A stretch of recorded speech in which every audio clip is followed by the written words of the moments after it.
Mistry joins us, Vice Chairman and CEO of HDFC Limited. Mr. Mistry, good morning. Thank you for joining us. Now, the pandemic has led to favorable market dynamics in themes like affordable housing, stamp duty cut, low interest rate cuts are playing out. Housing demand has picked up. Let's understand the current scenario and the outlook in coming quarters. All right, so I would put it this way that housing has today become so much more attractive for a person to look at buying a house now. Housing has become much more affordable today than it ever was. And that is by virtue of the fact that if you look at the last 4 years or so, property prices really haven't gone far. So from 2017 right up to now, property prices have more or less remained the same. But in that period of time, we'd have had normal inflation of whatever, 4.5%. And consequently, over 4 years, that would mean a 20% inflation with property prices remaining the same. And in that period of time, income levels would have kept going up. So you had a situation where income levels have kept going up, property prices have remained more or less the same, and therefore in terms of affordability, it has become so much more affordable compared to what it used to be in the past. In addition to the affordability comes factors like the lowest ever interest rates on housing loans, the fact that different states have done different things to encourage people to buy a house. For example, in Maharashtra, we had the stamp duty cut from 5% to 2% and then 3%. So all these are different factors which have contributed to the growth. But also what we must remember is that COVID has made it more imperative and more necessary for most people to look for bigger or larger homes. So it's a very common thing that in a big city like Mumbai or central Mumbai or Delhi, you would have 6-7 people staying in a 450 or a 500 square feet apartment. Now with more work from home, if husband, wife both are working from home, in a small house, you can't get your own independence, you can't get your own privacy. God forbid one person gets stuck with COVID, it just spreads to the entire family. So all these factors have made people realize the importance of buying a house. And also one other factor we must bear in mind is the stock market. The stock market has done particularly well over let's say the last 6 to 8 months. And consequently, most middle income people who have some investment in the stock market are now feeling better, feeling richer, feeling more confident, and therefore are looking to improve the quality of their life by looking to buy a bigger or a better or a larger house.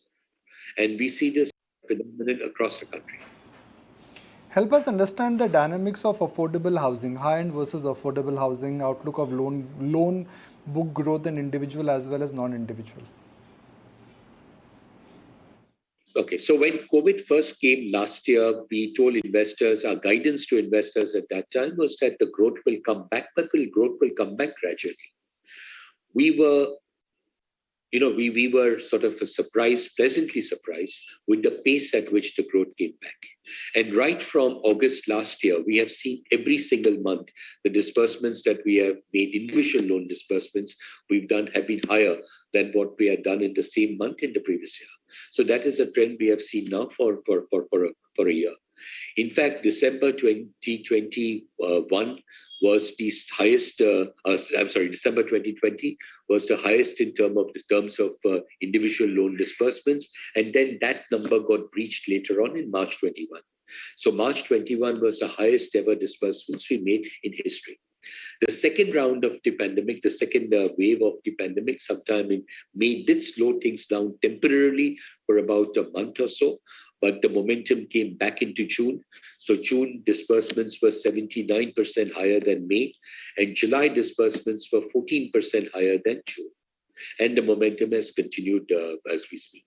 Also, what we must bear in mind is that the average loan size would have inched up a little bit. Last year's average loan size was around 27 lakhs. This year's average loan size is about 30 lakhs, which means we are also seeing properties being sold in the metropolitan cities where prices tend to be higher than what they are in the tier 2 and the tier 3 towns. So it's a pan-India growth that we have been seeing. Right. KK, given that, you're a dominant market player, which key geographies would you say are actually showing pockets of higher growth relatively? And also highlight the key consumer trends that you're seeing in tier 2 cities versus what you're witnessing in metros. I would say the demand is pan-India. We are seeing demand in every part of the country, whether it is the metros or it's the tier 2 or the tier 3 towns. The fact that if you look at Mumbai, for example, Mumbai had a relatively slow growth during 2017 to 2020. When I say Mumbai, I mean central Mumbai, South Mumbai, the more expensive part of Mumbai. Otherwise, the outskirts of Mumbai, the distant suburbs of Mumbai were always growing. But the central part of Mumbai, where property prices tend to be higher, have seen a growth, a pickup in growth, particularly, I would say, from September, October of last year. But the growth is coming across the country. It is coming as much in tier 2, tier 3 towns as it is coming in the metro cities. Kiki, the good thing about real estate picking up is that the sector itself has a multiplier effect. Do you see disposable income coming back to pockets now? And what, of course, is your outlook, so to speak, on the income profile? How is it that you see this having a multiplier effect? Because I guess you would have the best understanding of what the income variables across categories are right now.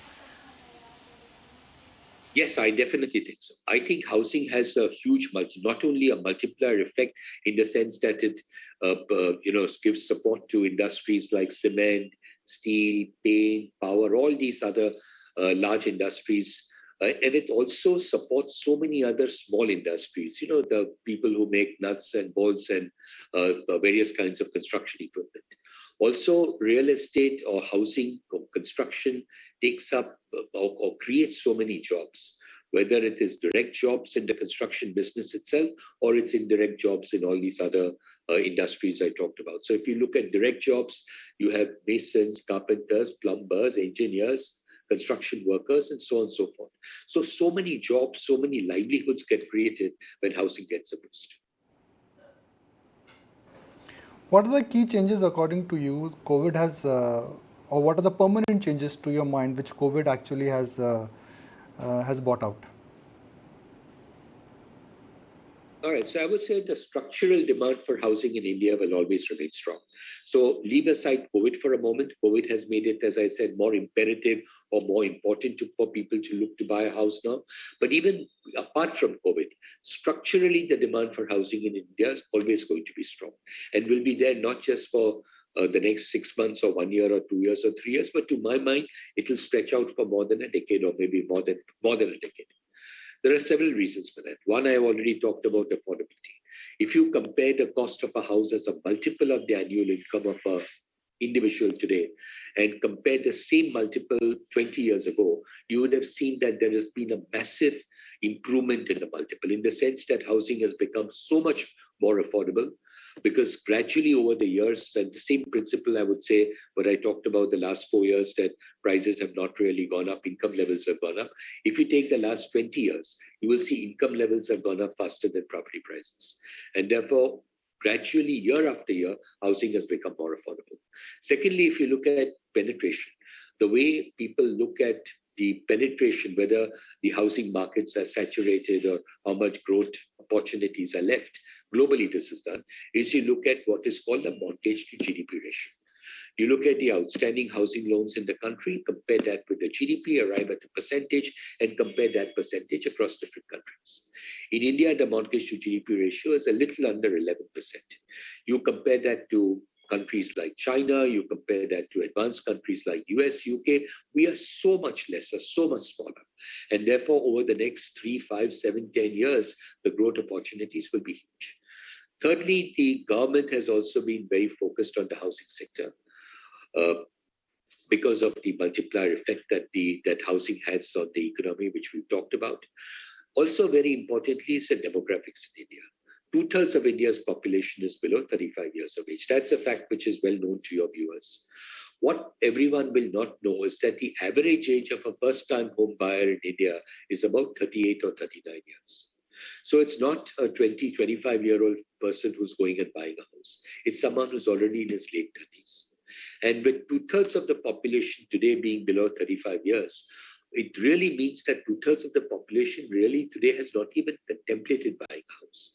But all these people will in the next 1, 3, 5, 7, 10 years as they get older, as they get to an age where they will need a house, to my mind, there will be a structural increase in the demand for housing and therefore housing loans. So I see upside for the housing sector, not just in the short term, but also in the medium to long term. What are the downsides? I mean, the downsides can be theoretically another major pandemic coming in or something of that sort. But these are, to my mind, remote possibilities. What about collection efficiencies? How are they moving? See, when the pandemic happened, we told investors that in the short term, you can see a rise in non-performing loans because, there are people whose livelihoods may have got affected and things like that. But we don't see, and I repeat, do not see that as a long-term problem at all. For several reasons. One is the average loan to value ratio at the time when a loan is granted is only about 67 or 68%. And all our loans, and this will go for most players, all loans are repaid frequent in monthly installments which start immediately. So with every passing month, the outstanding loan amount keeps declining. And therefore, the individual's equity in the property, individual's share of ownership of the property will keep increasing. And therefore, the likelihood of long-term default is very, very, very remote. In the short term, NPLs can go up, but that is it. To my mind, with every passing month post the second wave, we have seen collections getting better and better. And the numbers which are in public domain, we've already talked about. The collection number for individuals was a little under 98% when we last reported. Okay. Mr. Mistry, banks and NBFCs have seen high provisioning. Do you think that the balance sheets of most of the players are healthy enough to weather any excess provisioning? I think everyone has been very conservative in their provisioning over time. We, in particular, have been very, very proactive with our provisioning, not just now, but even in the past. The actual provision that we carry today in the balance sheet is 13,188 crores. And if we were to look at the provision, if we were to calculate the provision strictly as required by regulation based on period of default, where if you provide a certain percentage for 6 months and different percentages for different periods of delay, then the total provision we would have needed to carry would have been only 5,778 crores. Against that, we are carrying 13,188 crores. So I think like us, most other players in the market would have been very conservative in their provisioning and therefore would have built up a large amount of provisioning. You would have seen that credit cost as a charge to the profit and loss account for most players over the last 2 or 3 years would have increased. But my personal view is that over the next 2-3 years, you will start seeing credit costs normalize. Mr. Mistry, this last, one audio we've seen housing finance companies really slash interest rates in a bid to, of course, even lure the prospective home buyer. So what's the competitive landscape like? Do you see aggression in the market, severe competition coming by in terms of especially cutting interest rates? I don't think there is any undue aggression from any of the established players. Interest rates have come down.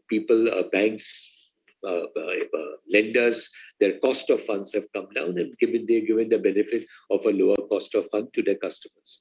To my mind, I don't think there is any aggressive lending. But just to give you some numbers, if you look at the 30th June 2021 numbers, which are in public domain, housing loans in the banking system grew by about 9.6% over a 1-year period. HDFC's loans, individual loans during that period grew by 14% during that period. So I would say there is competition in the market, but it's healthy competition. The market itself is so large that I don't think anyone needs to do anything which is irrational or something which will disrupt the market, because the market itself has the potential to grow and grow for a very long time to come. Well, healthy competition indeed. It's something that spurred a lot of home buyers as well, to go ahead and buy their dream homes. Mr. Mistry, it was a pleasure chatting with you today. Thank you so much for taking our time and joining us on ET Now.